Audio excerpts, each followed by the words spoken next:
Magandang araw, oras na para sa pinakabagong balita sa lagay ng panahon at sa mundo ng science and technology. Ako po si Jel Miranda and we welcome you to DOSTv, Science for the People. Mahalagang impormasyon, ito ang laman ng Starbooks or Science and Technology Academic Research-based openly operated kiosk na binuo ng Science and Technology Information Institute sa ilalim ng Department of Science and Technology. Ating balikan ang kanilang kwento dito lamang sa aming Sinesiyensya.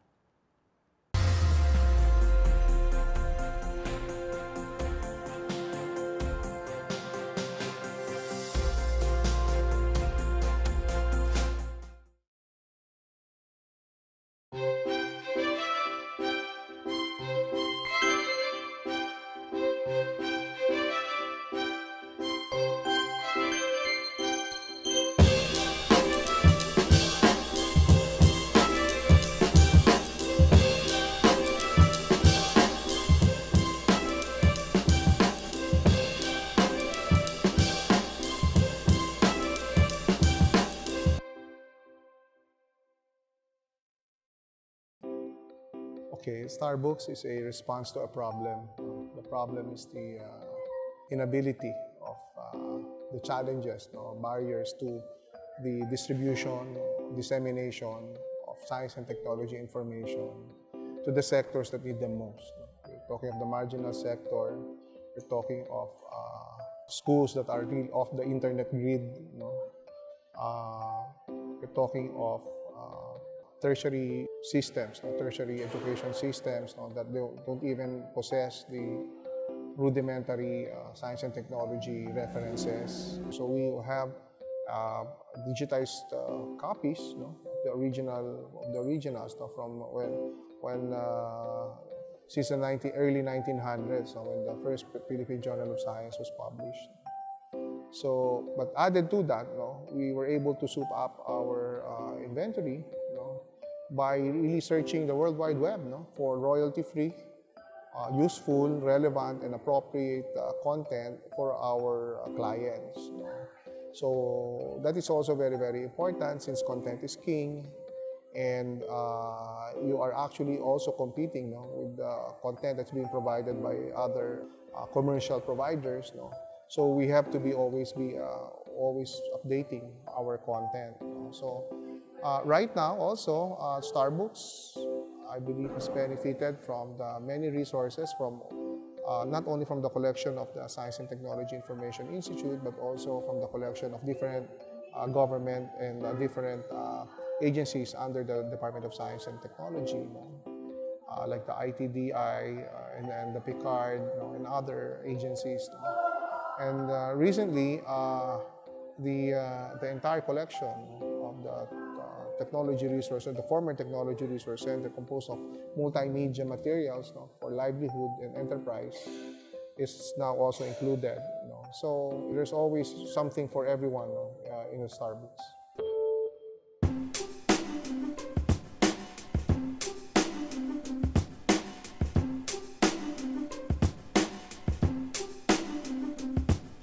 Base nga dun sa needs assessment namin in line with education, ang Malinaw Elementary School ay nangangailangan talaga ng mga instructional materials and technology na makakatulong sa kanilang mag-aaral at hindi lamang doon, pati sa mga teachers. That's why we collaborated with the DOST and then we come up with the Starbooks. Yung Starbooks, alam namin yung system is maganda para sa mga estudyante at saka teachers ng Malinaw Elementary School. So, Again, Batangas State University provided 2 sets of computer para doon mailagay yung system ng Starbucks, and then we donated them to Malinaw Elementary School. Una, it's so portable, no? We call it the science library in a box, no? No frills, you'll have your library, no? In an instant. And by putting up the Starbucks, no, you'll have at your disposal almost 1 terabyte of science and technology information and other information, no, that could help researchers, academics, even ordinary housewives, no, even ordinary farmer, even an ordinary worker. No, because our intention really is to narrow the digital divide, no, by providing digital products, no, in the form of Starbucks to people that really don't have access.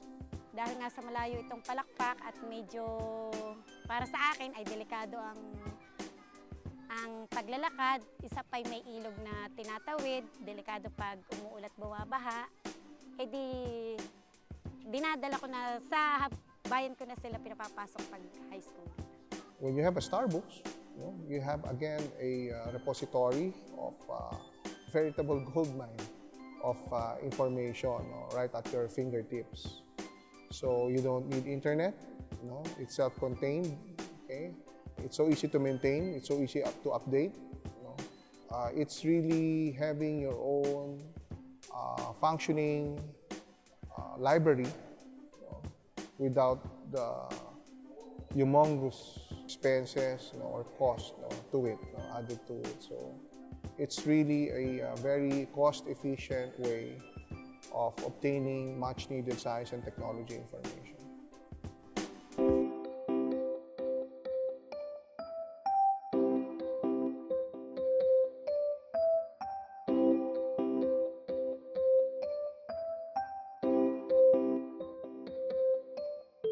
What we realize is that so many we have right now, even the public schools, they have computer systems, but they don't have the full system to, there's no content input, no, where they can actually get content, no. So they're hoping that with the computer systems in the schools, no, they can connect to the internet, which also poses another challenge and a problem. So with Starbucks, as we started offering Starbucks really as you give us your hard disk, we give you your content. Bali yung Super Starbucks may bagong UI na.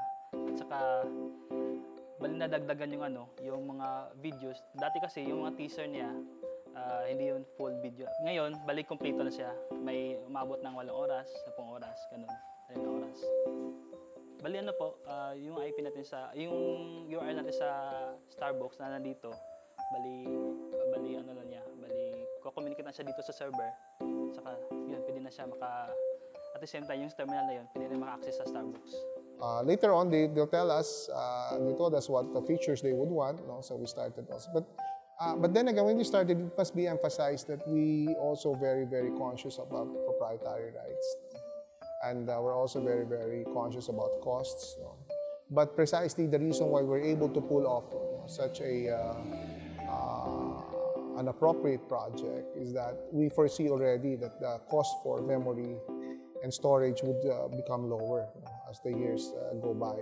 So we are leveraging this development, because years back, for example, a 1 gigabyte storage space would actually cost you an arm and a leg, but not anymore.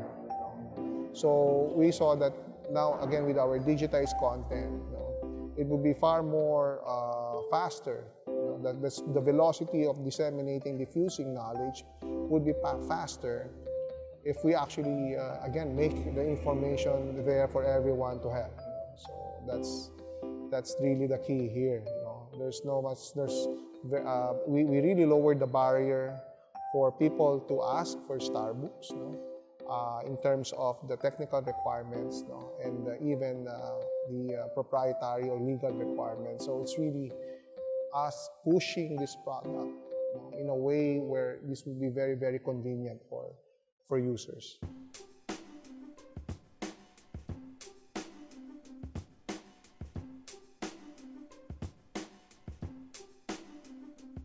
ang gaganda ng mga reactions ng mga teachers. Kanina nakikipagkwentuhan ako sa kanila and may teacher doon na nagsabing, "Sir, hindi na kami kailangang bumaba pa ng bayan para mag-research ng ituturo." So lahat ay nakikita na nila sa Starbucks. Pati yung mga interactive videos na makikita doon sa system ay talagang daw kapakipakinabang sa mga mag-aaral ng Malinaw Elementary School. Dati po, pag po may assignment po kami, nanghihiram po kami kay ma'am ng libro. Tapos po, pag po yung iba hindi po nakakagawa, pagkadating kailangan po naming agahan para po yung iba makaaga pong makagawa ng assignment. Doon lang po sa tinuturo po ng teacher namin, tsaka po sa libro. Mahirap po kasi. Kasi dapat pa po basahin. Kailangan pa po namin pumunta ng bayan para po makapag-research. Sabi po ng mga iba po sa aking mga klase ko po, Uy, may Starbucks, may dadalhin daw dito. Makakapanood tayo, sabi ng ma'am. Tapos sabi ko po, oo nga. Sabi po ng mga yan, hindi na tayo muna maglalaro ha, manonood muna tayo. Hindi na po ganun. Nung una po dumating dito ang mga technician at una po, yun po, sumubok po ako. Nakatulong po ito sa akin. Sa pag-aaral ko po, dahil po madali na po ito, papanoorin niyo na lang. Tapos isi-search niyo na lang po kung ano pong lahat po ng mga kailangan ko. Kaya po madali po akong matuto. Ang ginagawa po namin, yung pag manonood kami sa Starbucks, kami po para po siyang sinusulat lang po ng teacher sa blackboard. Tapos po, para po kaming hindi po namin kailangan pong isulat yung mga sasabihin ng teacher, tuturo na lang po nila. Maraming yung dating kulang ang kanilang kaalaman, ay ngayon ibukas na ang kanilang isip kung saan nila hahanapin yung minsan ay related sa kanilang tinuturo na kanilang guro. Kasi doon sila kumukuha ng kanilang mga ituturo na alam ko namang applied sa K-12 curriculum. Masaya ang Batangas State University sa pangunguna ng aming University President si Dr. Tirso A. Ronquillo na nakakatulong sila sa mga mag-aaral dito sa Malinaw Elementary School. At alam namin na ganito talaga ang takbo ng buhay dito. Kaya ang Batangas State University ay patuloy na tutulong at aagapay sa mga pangangailangan nila bilang adopted barangay namin ng Batangas State University. We never imagined, that Starbucks would be this big, that it would gain international recognition. But then again, I guess the bigger reward will be in the future when all these students whose curiosity we have satisfied will be there, to put their talent in the service of the country, to become future scientists, become future engineers, and offer their talent for the betterment of the country. So this is a small package that we started, but really we are hoping, and I'm pretty much sure that there's a big potential. There's really that the gold pot for the country.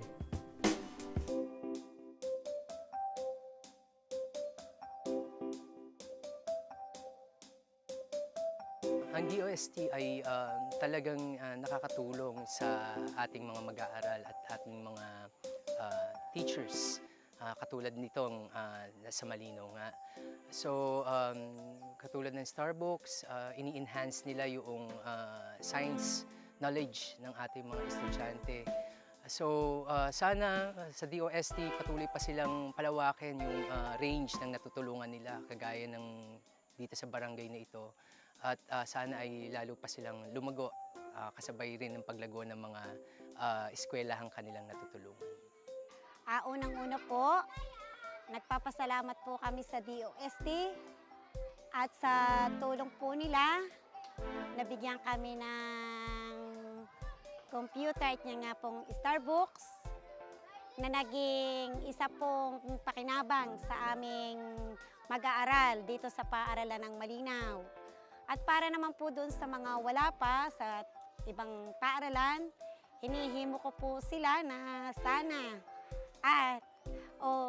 po magkaroon din sila ng tulad ng natanggap namin na galing sa DOST na yan nga pong computer at Starbucks. Nagpapasalamat po ako dahil po binigyan po nila kami ng ganon. Kahit po simple lang po, basta masaya naman po kami. At hindi po kami naiinip sa pagbabasa. Ngayon po, nanonood na lang po kami. Madami pa po kami natutunan kahit sa mga cartoon na panood lang po doon. Maraming salamat po dahil po binigyan niyo po kami ng Starbucks at pagbubutihin po namin ang aming pag-aaral. Dito sa mga batang ito, unang-una, thank you for sa kanila, for appreciating Starbucks. But Starbucks is a trigger for them to open their minds to the bigger universe of science, technology, and for them to learn. It's a trigger for them to learn. So, and we hope that Starbucks accomplishes that task of being a tool for our young people to have this early appreciation for science and technology. But also, again, whenever you use Starbucks, it satisfies curiosity. Diba? That's the first pag ginamit mo ang Starbucks. But and remember that Starbucks is also there to provide solutions to problems. So, for the young people using Starbucks, don't stop dreaming. And may this tool open your mind to be more imaginative, more creative, and never to stop dreaming. Because that is the only way that we will progress with increase our human capacity to develop, to address our problems, to solve these day-to-day problems that we're encountering, and again, to move this country forward.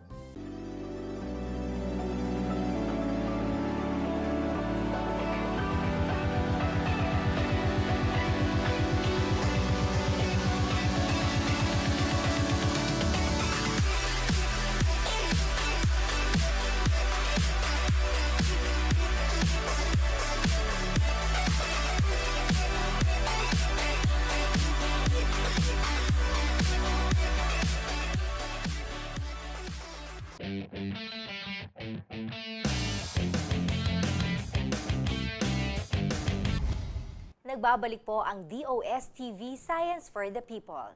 Alamin ang latest update sa lagay ng panahon ngayong araw mula sa DOST Pag-asa, dito sa aming weather update.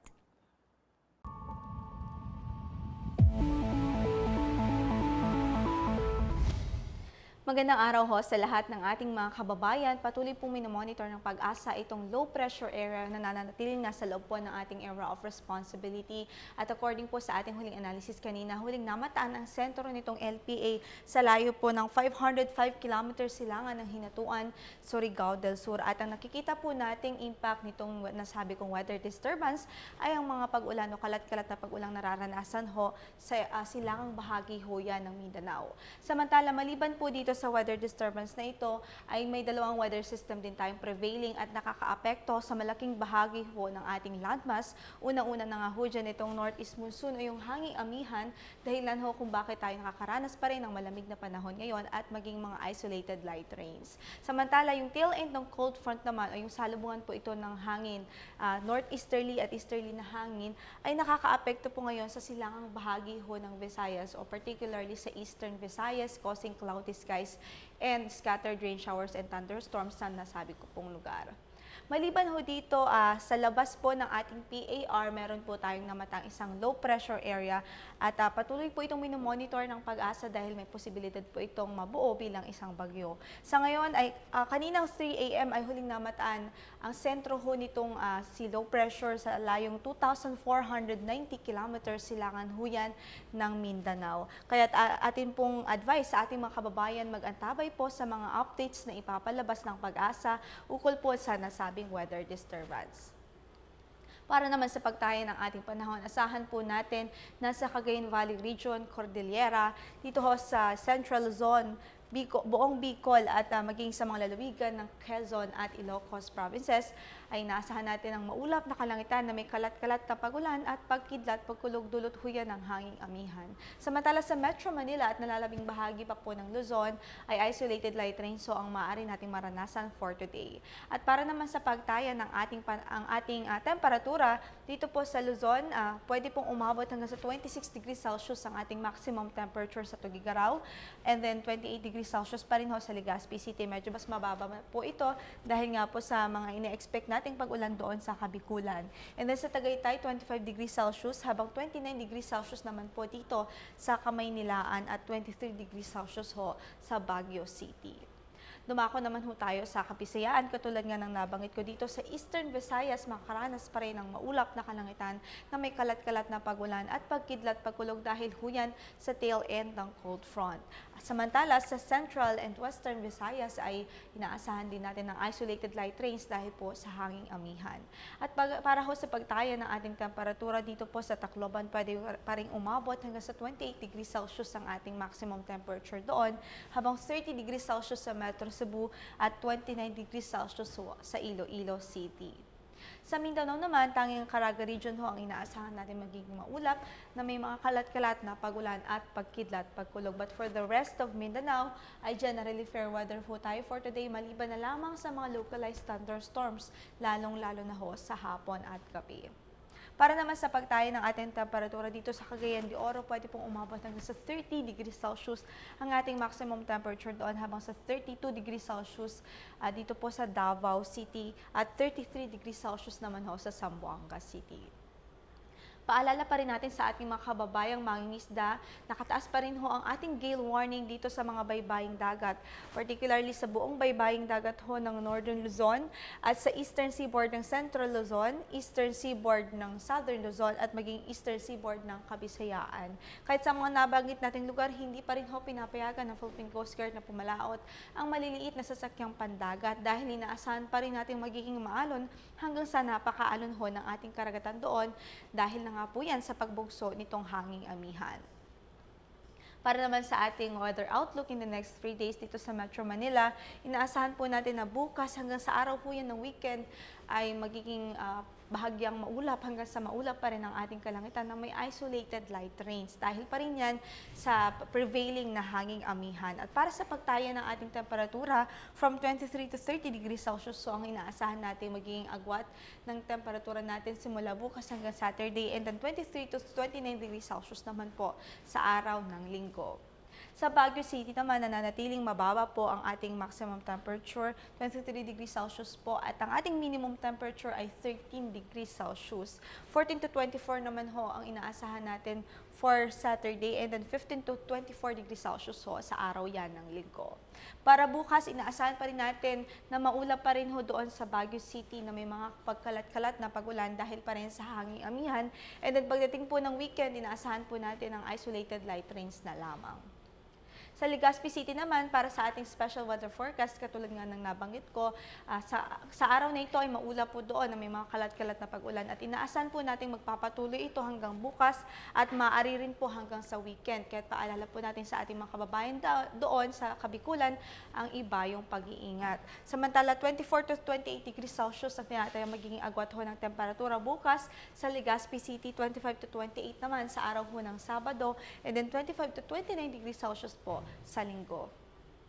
Sa Kabisayaan naman, particularly sa Metro Cebu, 25 to 30 degrees Celsius ang tinatayang magiging agwat ng temperatura bukas, 25 to 29 degrees Celsius naman po sa araw ho yan ng Sabado at Linggo. At para sa pagtayo ng ating panahon bukas ho, isolated light rains pa rin ang inaasahan natin for Metro Cebu, but come Saturday and Sunday, ina-expect na ho natin ang maulap doon na kalangitan na may mga kalat-kalat na pagulan at mga pagkidlat, pagkulog.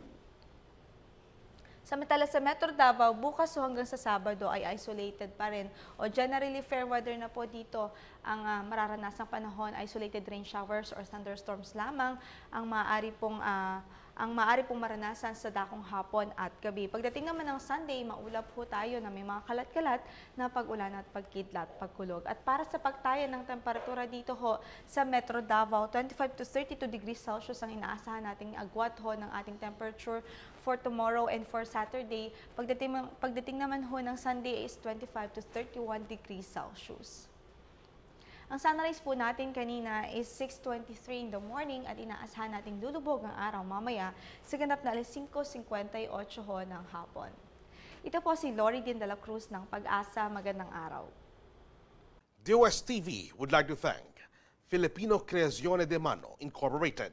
Visit their showroom at ground floor lobby, PSM BFI Building, 318 Santolan Road, West Crames, San Juan City. Sinev, the world's leading source of reliable and authoritative news, views, and analysis on information about science and technology for global development. Visit their website at www.sidev.net. And that's it for today. For more information, just log on to www.dostv.ph and visit our social media accounts. Abangan din ang update sa lagay ng panahon mula sa DOST Pag-asa tuwing alas 5 ng umaga at alas 5 ng hapon. Always remember, in progress, science is the key, kaya sabay-sabay tayong makiisa at gamitin ang siyensya. Kami ang DOSTv, the program that delivers science for the people.